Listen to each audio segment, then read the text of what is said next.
Hi guys, what's up? Hope everybody's weathering the COVID storm well.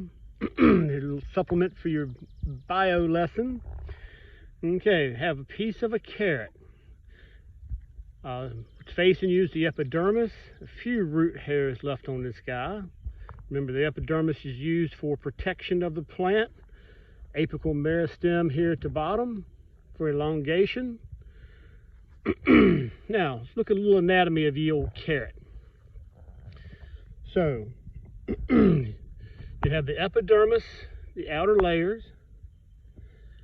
Then you move into this area. It's called the cortex, made up mainly of undifferentiated parenchyma cells used for storage. You see this nice little circle in here. That circle is called the endodermis, and it basically provides a one-way flow of water only. Excuse me, I'm sorry. Now within the endodermis, right inside here, very thin layer called a pericycle. And again, growth and regulation of water flow. The X-like structure in here is xylem. And that's what's responsible for the transport of the water and dissolved minerals. The kind of whitish parts in here are the phloem, and that is responsible for movement of the products of photosynthesis. All right. Okay, remember that the xylem, the X-like structure in here, is made up of excuse me, vessel elements and tracheids. The tracheids are the only cells that I know of that are only functional when they're dead. And remember, the phloem is made up of companion cells and sieve tube elements. All right, so let's split this dude.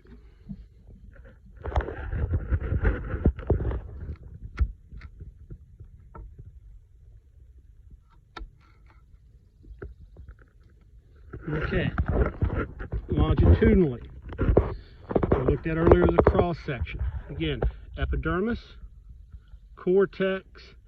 Here you can see the endodermis very nicely, and collectively the endodermis, pericycle, xylem, phloem, collectively in plant structures like this can also be called a stele, with the very center that you can see is a little bit different in color is called the pith. All right, and this is a typical dicot root. Typical monocot root, like this corn, there is no taproot. There's just a bunch of branching roots, and from those we'll get small adventitious secondary roots coming off, and then root hairs coming off of the adventitious and the fibrous roots. Whereas you have good old weed goldenrod, not the kind of weed y'all are thinking of. Okay, you see very few fibrous roots, secondary roots. The main structure is that one long taproot, and that's characteristic of all dicots. The corn fibrous roots were characteristic of all monocots. That's it for the roots. See y'all in a few.